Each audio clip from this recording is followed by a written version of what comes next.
What is up everybody, Skratch here, welcome to another Raid Shadow Legends video. In this video, we're gonna cover the new Fusion Champion. We're gonna have a look at how hard he hits, what sort of utility he brings in the game, and of course, is it worth it for you guys to actually waste your time, waste your resources, and go and fuse this champion. Of course, we're gonna talk about pros and cons as well. So, this champion right here, guys, is one of those champions that has a weird name. And no matter how much I try and how I try to pronounce it, I just can't do it, man. Like, honestly, I've been trying all morning to pronounce this name and I just can't do it. I just don't have the skills to pronounce his name. But Hurndig, whatever. You can go on and laugh as much as you want. But this champion right here, he can actually deal pretty good damage. I already tried that on him. But he has his pros and cons, right? So we're gonna cover that as well in a second. First, he's a magic attack champion from the Dwarf faction, guys. His base stats are actually pretty good, not bad at all.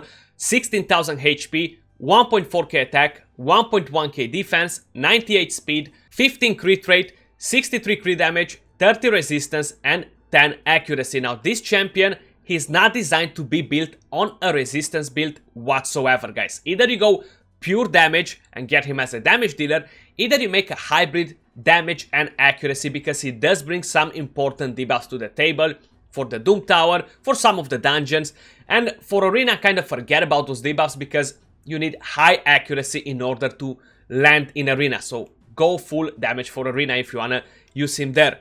Now, one con with this champion right here on the stats is his attack is pretty low, so it's gonna be pretty hard for you guys to get a huge amount of attack, decent amount of accuracy, and balance the stats if you don't have insane gear, right? We do have him built on a Savage and a Speed set. We're gonna talk about that in a second. First, let's have a quick look at the skills. His A1 Lethal Lust attacks one enemy, grants an extra turn, and decreases the cooldown of the Stasis Strike skill by 2 turns if this attack kills an enemy.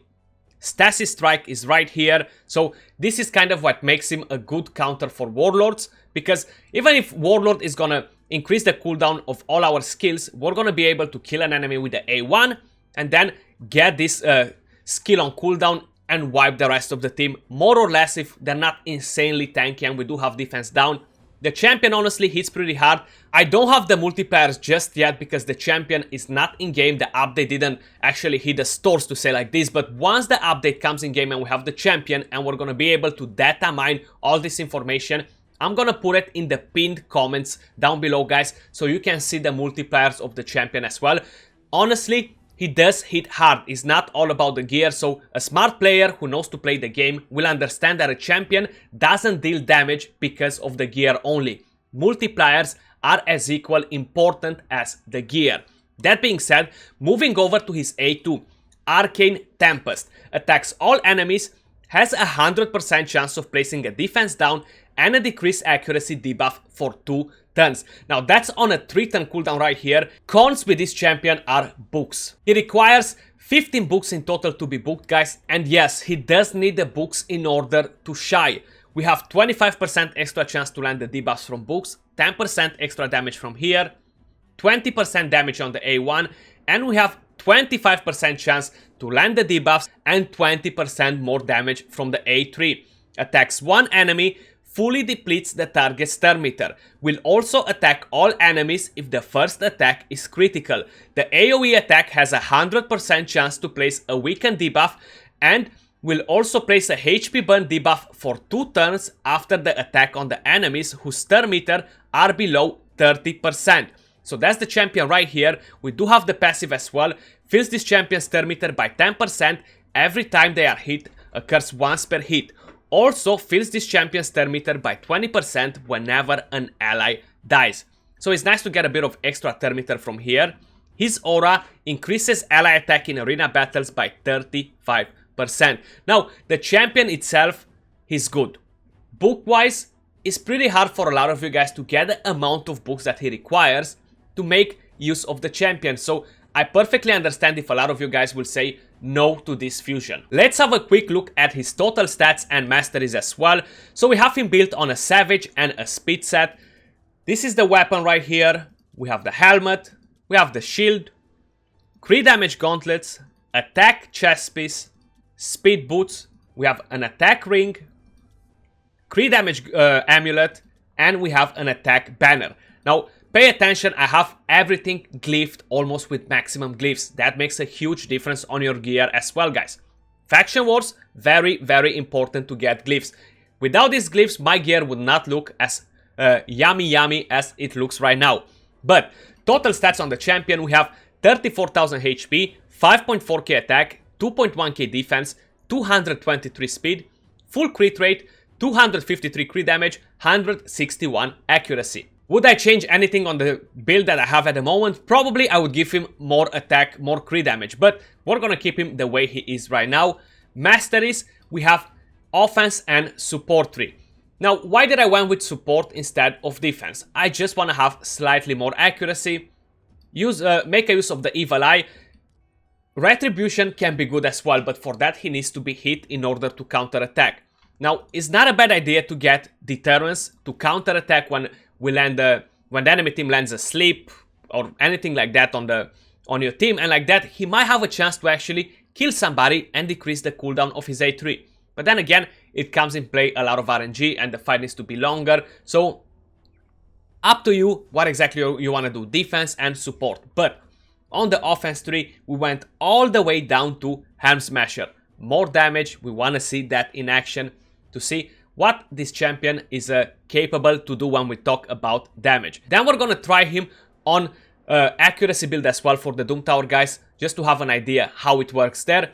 And I will be giving all of you guys a bonus for whoever is always crying about the gear. I'm gonna put him on bad gear as well, just so you guys can have an idea how he looks on bad gear. But that's gonna be at the end of the video. Let's jump over in the dragon and see what sort of numbers he can throw.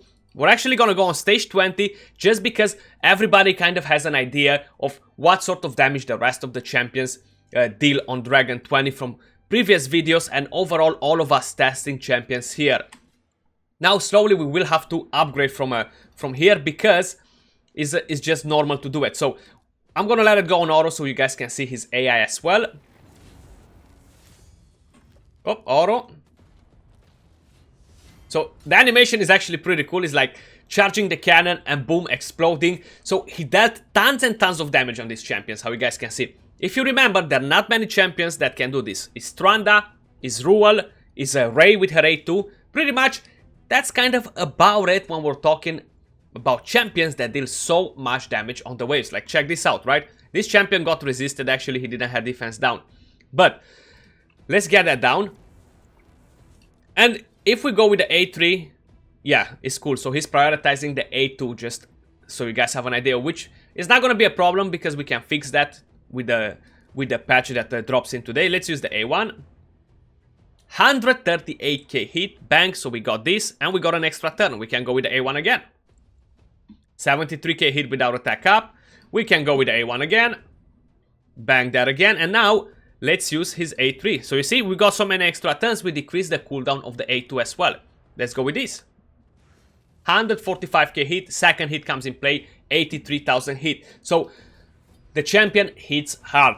End of story, we're gonna lock it just here, guys. It's no need to prove you many other things.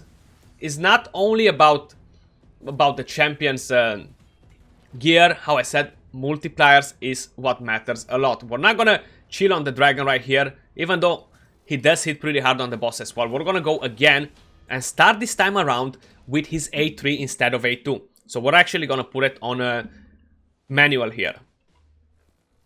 Right, so we landed that, and now we're gonna use the A3. Let's have a look at the animation. So we're gonna fully deplete the turn meter, and if it's critical, we're gonna attack another time. 159k hit, 125k, and we almost killed the rest of the waves. So pretty good damage. Now, let's try and go again with some extra turns here. One there. And now we got this skill back again, right? So this is what makes him great for arena against Warlords. No resistance needed, build him for damage. And I know Warlord is a very scary champion for a lot of you guys out there. A lot of you guys are skipping teams in arena when you see a Warlord in the team. Bashers, Elegaias, champions like this, they kind of gonna get buried when you go with this champion against them, which is super, super great. So again, we're gonna back out of here and move over to arena, and then we're gonna test him in the Doom Tower as well, guys. You've seen his numbers are actually pretty badass. Arena, here we are. Now, let's see what teams we have here. So we have actually quite a few teams. I'm not a very fast champion, but we do have this team right here. So I do have somehow to bring a good counter for this. So we're gonna use him. And what else should we be using? We're not gonna go with Madame Series. We're gonna go with the Kymar first. And I'm not gonna let Warlord to use the skill right here because he has too much damage. He has two champions that deal damage, right? So we're gonna try to go with a Valkyrie just in case if he's faster. And I keep forgetting that they actually changed this by rank. Recently used, let me go there. I've told you guys that we're all gonna have a bit of a issue there. Because we're gonna forget about it, you know? Okay. I'm actually gonna leave his Warlord alone. Even though I should decrease the cooldown on that, just to make sure for the first situation here. Okay, so we put everyone to sleep. Now, I could use this. Fully deplete the Thermite, right? Which is not gonna happen because we do not have enough accuracy on him, which is fine. We do get to hit AoE after, right? So you do wanna hit the tankiest champion in the team. And you gotta make sure you're not hitting a champion that's weak affinity, because if it's a non-critical hit, you're not gonna get that extra turn to do a AoE damage.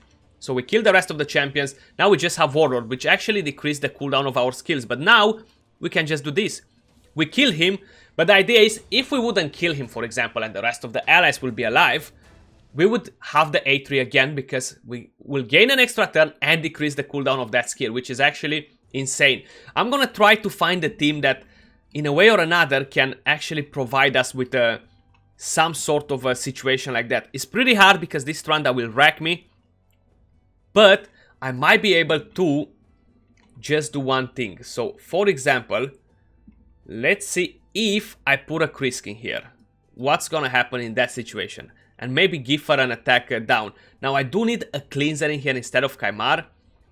I don't have a cleanser good enough, so I'll have to go with Siphi here.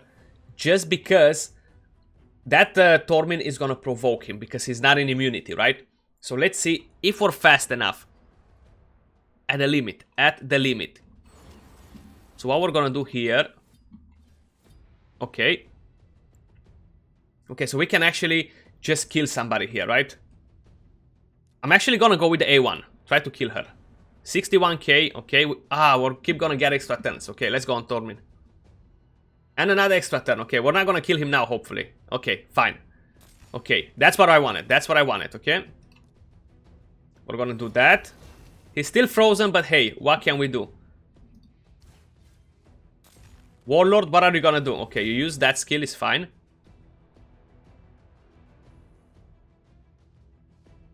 Come on, Warlord. Use your A3. Use your A3.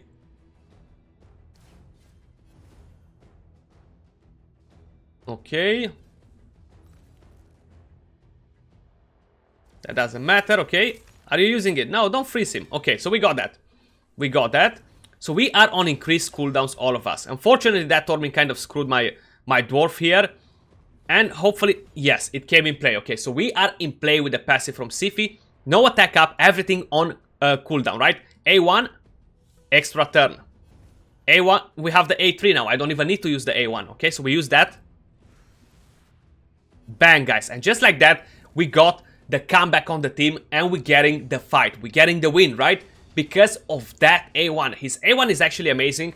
I love the idea of having that extra turns and decrease the cooldown of another skill. So I find it a very powerful A1, honestly. And a very good counter for Warlords, Bashers, champions like that. But now, let's kind of see what sort of damage he deals on tank champions, right? So let's go against this team right here. And let's have a defense down. Let's see how we're gonna perform like that. And let's let it go on full auto, for example. Okay. So A2, sorry. And we wrecked everybody except Brogni. I'm not sure why Brogni didn't die there, but yeah. So we're gonna use the A3 now, probably, yeah. And we got the rest down. It's just Tormin left alive because when he's frozen, we actually deal less damage, which is absolutely normal to happen. That happens with every other champion. Now you guys can see, the champion is no fake news, huh? He's good. Now, he does need the books. That's the biggest con with him. So, honestly, up to you if you're gonna go for the fusion. I'm not overhyping it or anything like that. I'm just kind of showing you what the champion is capable of. I'm personally gonna go for the fusion. I do love the idea of being a good counter for Warlords. Who knows what sort of things we're gonna be able to do in the near future with him. The more we're gonna play the champion, the more things we're gonna be able to find out. Now, I do want to show you another con with the champion as well, right? So, I'm gonna refresh and try to find, for example, Hell Hades' team, because I know he has reaction accessories. Now, where are you, Hell Hades? You might not be in here anymore, huh? I'm not sure who else has that, you know? Maybe Amwar, we can go on him and check him out. Okay, so let's go here. The idea with reaction. His A3 is not gonna crit, he's not gonna do the AoE attack. So that's a very big con with him that you guys gotta keep in mind as well. So let's get that done. Okay. She put that defense down. Now, let's see. Are we gonna be able to wreck this team? We're gonna go on him, actually. Easy. So, he survived. I have a feeling he got a reaction accessory here. I haven't seen it because it moved too fast, but you guys might be able to see it while you're watching the video. But now we can do this again. And now we have the A3 again. So 2 hit on Tormin, that should kill him. There we go. As easy as that. The way he's gonna rotate with the A1 and A3 is gonna be amazing, guys. I really, really love that idea. What other teams we have here? This seems like a tanky team. So let's give it a go here. Oof, yes, it is a very nice tanky team. Okay. How we're gonna deal with that Duchess? Now, I would use on Duchess the A3. 100%. But she might have the reaction. So, because of it, I'm gonna have to make sure that Duchess takes a turn before me. I'm not gonna be able to do it here, though. So, let's see. Okay, we killed Duchess. We almost killed Krisk. Swift parry procced on him. Put him to sleep. He's the biggest danger here. Get rid of Krisk. He died as well. Seems like he had Bulwark Mastery. And there we go. As beautiful as that, guys. Hurndig, or however you say his name, definitely a thumbs up from me. I like the champion. Up to you if you want to go for it or no. And that is Hell Hades' team, so we do have a reaction on. Let's give it a go and see what's gonna happen. Now, I can have different sort of things going on here. I will let them get their turn, actually, and see what's gonna happen like this. Now, that Sif is gonna create me problem, but the main thing I want to show you is the con with his A3, right? If we have a reaction accessories. So let's land that down here. This Warlord is actually gonna use his skill there. So I can actually go with the A3, and if reaction procs, I'm not gonna get an extra AoE attack, right? Like, there we go. You see, that didn't happen. Now, I won't be able probably to wreck this team, just because that Sifi is gonna put him to sleep over and over and over and over again till I'm going crazy here, unfortunately. There we go, we got that again. She put him to sleep. If she wouldn't put him to sleep right there, I was able to kill that Arbiter or deal some damage on that Duchess because I have attack up. Now, she's keep on gonna do that till the end of the fight, guys. So because of it, I'm not gonna be able to clap this, but I wanted to show you the con with the reaction accessories. Now, we've seen how he works against Warlords, which is pretty good, right? There are not many teams with Warlord in here that I can actually run him against. Doom Tower, hard mode. We're gonna go on floor 104 because there are not many strong affinity champions on here, guys. The only thing I changed on the champion is the banner. So instead of having an attack banner, we have an accuracy banner now. So we still have almost 5k attack, but we have 264 accuracy now. I feel like 20 more, 30 more accuracy will be better for this stage on a hard mode Doom Tower, but we're gonna give it a go like this and see what exactly is gonna happen. Now, his AI prioritizes the A2 over the A3. This is something you can actually change around and have a look at how you want to use the champion. And the new AI override that's dropping in with the patch today is actually awesome. Super great to change the skills however you guys want on most of your champions, which talking about it, I'm supposed to do that for Kaimar to make him start in with the A2 rather than the A3, but I kind of forgot about it. You see, I'm so used to don't use it because it's a new thing that, yeah, we still gotta make it a muscle memory, you know. I'm curious to see the damage at the end. He's kind of like my only damage dealer here. He does deal pretty good damage though. Let's see, can we get to use that A1 a bit? Okay, so that was the A2 again. Decent hits, decent hits. Okay, and we decrease the cooldown of the A3. We got extra turn as well. So here we can start with the A3 actually. Is he gonna start with that? Let's see. Yes, he is. Nice. So we decrease the turn meter. We landed weaken on the enemy team there. A2, defense down, decrease accuracy. Pretty good damage on them as well. Come on, take out that cannon and start shooting them. A1, 33k hit. I didn't saw if we had attack up though, so you guys might have to correct me on that. But we did have defense down and weaken, and was only like a 30k hit damage on the mobster there. Okay. Get your turn. A1, okay. A3.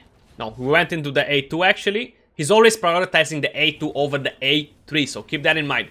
If you want to override the AI, you might want to consider to put the A3 as priority whenever it's available, because he's always going for the A2 when they're both available.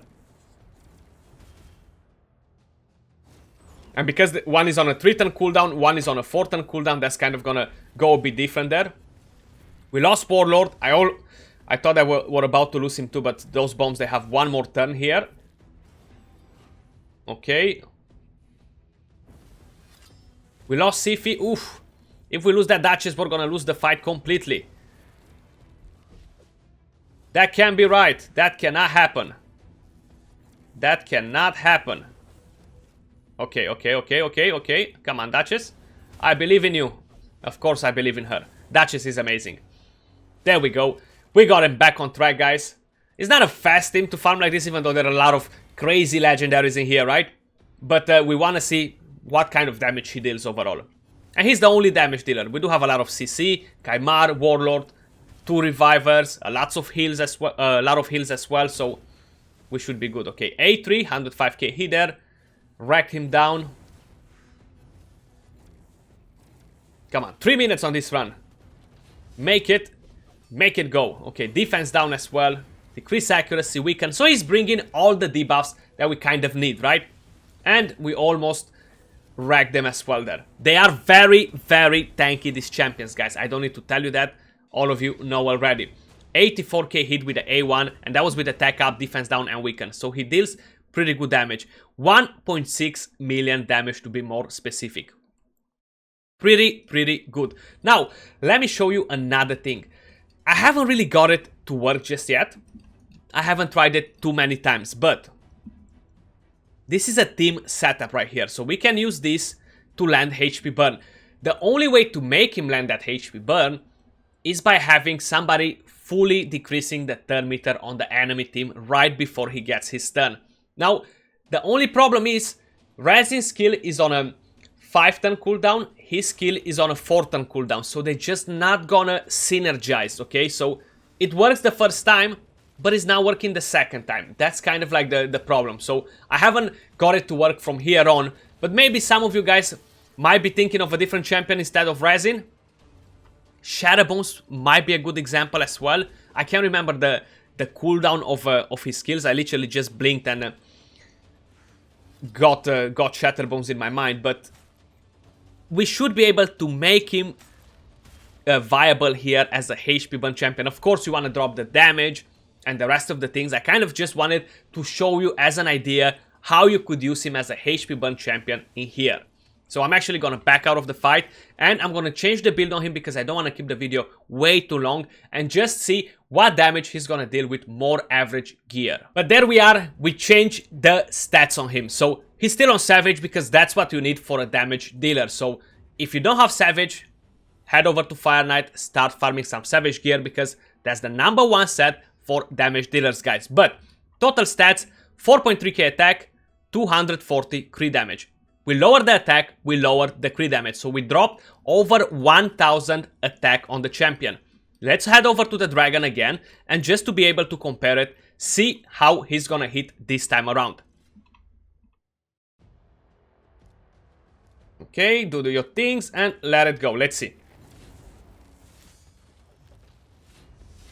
Well, he still wrecked the waves here with 1000 less attack, 20 less crit damage. So he's not doing bad, right? Now let's start using his A1 and just see, can we wreck everybody like that? A1 down 105k hit, 56k hit because we have no attack down, 78k hit because we have no attack down, A3 121, 77k hit. And here we go, ladies and gentlemen, the champion with average gear, average stats, he still hits hard. So it's all about multipliers, plus gear, plus books, etc. So those are kind of like pros and cons with the champion. Do let me know in the comments down below, what do you think of this champion? How many of you guys are actually gonna go and fuse the champion? I do appreciate all of you guys watching. If you enjoyed the video, don't forget to thumbs up. Subscribe for more content if you haven't subscribed just yet, and I'll see you all soon on another video. Till then, peace out.